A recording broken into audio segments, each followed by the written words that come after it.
நாம் பார்க்க போகிறது ஹிட்லரும் வேல்ஸ்வேகன் காரும். ஹிட்லர் ஒரு பெரிய சர்வாதிகாரிங்கிறது உலகத்துக்கே தெரியும். இரத்தத்தில் நெருப்பை ஏற்றக்கூடிய ஆற்றல் ஹிட்லருடைய பேச்சுக்கு இருந்தது. அவர் எதை சொன்னாலும் ஜெர்மனியர்கள் கேட்டார்கள். அப்பேற்பட்ட ஒரு மந்திர சக்தி அவருடைய பேச்சில் இருந்தது. அவர் காலத்தில் அப்போ பார்த்தீங்கன்னா ஒரு தனிப்பட்ட மனிதர்கள் போகக்கூடிய வாகனங்கள் தான் இருந்தது, பொது போக்குவரத்து தான் இருந்தது. அப்போ ஒரு குறிப்பிட்ட 4-5 பேர் போகக்கூடிய ஒரு வாகனம் வேணும் அப்படின்னு ஹிட்லர் ஆசைப்படுறாரு.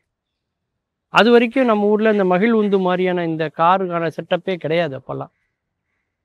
அப்போது முன்னாடி ஒரு 2 பேர், பின்னாடி ஒரு 3 பேர் போகிற மாதிரி ஒரு வாகனம் இருக்கணும் அப்படின்னு அவர் நினைக்கிறார். அப்போது இன்ஜினை முன்னாடி வைக்காமல் பின்னாடி வைக்கலாமா, பின்னாடி இருக்கிறத முன்னாடி வைக்கலாமா அப்படின்லாம் பல ஆல்டர்னேட்டர்லாம் பண்ணி எப்படி பண்ணலான்னு அவர் யோசிக்கிறார். அப்போந்தான் இந்த வேல்ஸ்வேகன் சொல்லக்கூடிய ஒரு கார் உற்பத்தி ஆகக்கூடிய கனவு விதை அங்கே தான் விழுது. இப்போ அங்கே ஒரு ஒரு மோட்டார் இன்ஜின் இல்லை ஒரு எக்ஸ்பர்ட்டான ஒருத்தர் என்ன பண்ணுறாரு, அவர் ஒரு காரை வடிவமைச்சு ஹிட்லர்கிட்ட காட்டுறாரு. ஹிட்லருக்கு அந்த கார் ரொம்ப பிடிச்சி போயிடுது. ஹிட்லர் என்னென்ன கண்டிஷன்லாம் கொடுக்குறாருன்னா, ஒரு 5 பேர் போகிற மாதிரி காராக இருக்கணும், மைலேஜ் நிறைய கொடுக்கணும், ஆனால் அதே நேரத்தில் எரிபொருளும் ரொம்ப கம்மியாக செலவாகணும், அப்படி விலையும் ரொம்ப குறைவாக இருக்கணும், அந்த காரோட விலையும் குறைவாக இருக்கணும். இப்படி ஒரு காரை தயாரிக்கணுங்கிறாரு, ஒரு சவால். அதை அவங்க ஏற்றுக்கொண்டு அதை உற்பத்தி செய்ய முடிவு பண்ணுறாங்க. ஆனால் அப்போ அந்த கம்பெனிகிட்டே அவ்வளோ பணம் கிடையாது. அப்போ என்ன பண்ணுறதுனே மக்கள்கிட்ட ஷேர் ஹோல்டர் மாதிரி, இஎம்ஐ மாதிரி மக்கள்கிட்ட அவங்க போய் சொல்கிறாங்க, இந்த மாதிரி ஒரு கார் இருக்குது, இப்படி தயாரிக்க போகிறோம், இவ்வளோ செலவாகும், இதை நீங்கள் இத்தனை தவணையில் இப்படி பணம் கொடுத்தீங்கன்னா உங்கள் பணத்தை வச்சு நாங்கள் தயாரித்து இத்தனை மாதத்தில் உங்களுக்கு கொடுத்துருவோம் அப்படின்னு ஒரு வாக்குறுதி கொடுக்குறாங்க. அதை நம்பி பல மக்கள் என்ன பண்ணுறாங்கன்னா, அந்த நிறுவனத்துக்கு பணத்தை கொடுக்குறாங்க. அவங்ககிட்டேருந்து பணத்தை எல்லாம் பெற்றுக்கொண்ட அந்த நிறுவனம் அந்த நேரத்தில் பார்த்தீங்கன்னா சரியாக அவங்க சொன்ன மாதிரி அந்த மக்களுக்கு திருப்பி இந்த வாகனத்தை கொடுக்க முடியல. என்ன காரணம்னா, அதுக்கு நடுவில் உலகப்போர் வந்துடுது. ஹிட்லர் அவருடைய கவனம் முழுக்க போரில் போயிடுது. அப்போ என்ன ஆகுதுன்னா, போருக்கான ஆயுதங்களை, போருக்கான வாகனங்களை தயாரிக்க வேண்டிய சூழல் ஏற்படுது. அப்போ இது முக்கியமாக அது முக்கியமான அதுதான் முக்கியம்னு எல்லாரும் அங்கே போயிடுறாங்க. ஒன்று. இன்னொன்று என்னென்னா, அந்த வேல்ஸ்வேகன் கம்பெனி மேலேயே குண்டு விழுது. அந்த தொழிற்சாலையை மிகப்பெரிய அளவில் பாதிப்பு ஏற்படுது. அதனால் சரியான உற்பத்தியை அவங்களால பண்ணவும் முடியலை. இப்படிப்பட்ட பல சூழ்நிலைகளால் அது கைவிடப்படுது. மக்கள் பெருத்த ஏமாற்றத்தை அடைகிறாங்க. அதன் பிறகு பிரிட்டன் ஆட்சிக்கு உட்பட்டு இதை அவங்களை கேப்சர் பண்ணதுக்கு அப்புறமும் மறுபடியும் இது தொழிற்சாலை இயங்க ஆரம்பிக்குது. அப்பமாவது அவங்க வாக்குறுதி கொடுத்த மாதிரி அவங்களுக்கு கொடுத்தாங்களா அப்படின்னா கொடுக்கல. இப்படிப்பட்ட சூழ்நிலையில் என்ன ஆகுது அப்படின்னா, அதன் பிறகு அந்த நாட்டினுடைய சட்டத்திட்டங்கள்லாம் மாற்றப்படுது. அதிக மைலேஜ் இருக்கணும், விலை குறைவாக இருக்கணும், ஆனால் அதே நேரத்தில் அது வெளியிடக்கூடிய புகையினுடைய அளவும் ஒரு கட்டுப்பாட்டோடு இருக்கணும் அப்படின்னு அதுக்கு ஒரு எல்லை நிர்ணயிக்கிறாங்க. அங்கே தான் சிக்கலே வருது.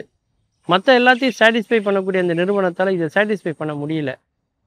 அப்போ என்ன பண்ணுறாங்கன்னா, அந்த வாகன போட்டி, அந்த சந்தையை சமாளிக்கிறதுக்காக மற்ற கார் நிறுவனங்கள்லாம் தங்களுடைய ஹார்ட்வேரை சேஞ்ச் பண்ணுறாங்க.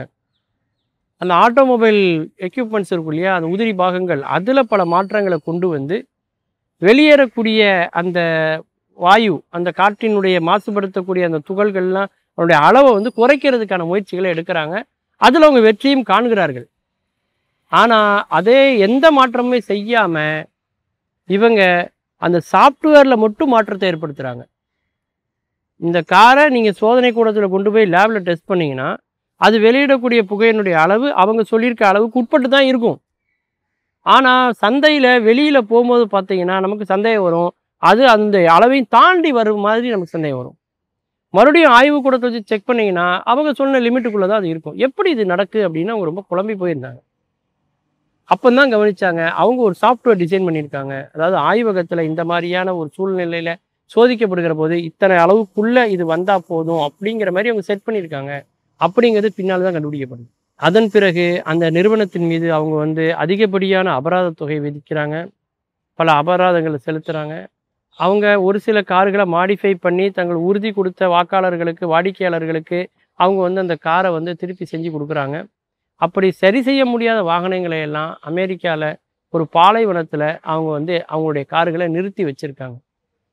காலப்போக்கில் ஒவ்வொருத்தருக்காக அவங்க கொடுத்த வாக்குறுதிப்படி அதை செய்து அவங்க கொடுத்து கொண்டு இருக்கிறார்கள். இருந்தாலும் விற்பனையாகாமல் பல கார்கள் அங்கேயே தேங்கி இன்றைக்கும் இருக்கிறத நம்ம வந்து பார்க்க முடியும். மீண்டும் பல புதிய தகவல்களோடு அதில் அறியப்படாத பக்கங்களோடு உங்களை சந்திக்கிறேன். நன்றி, வணக்கம்.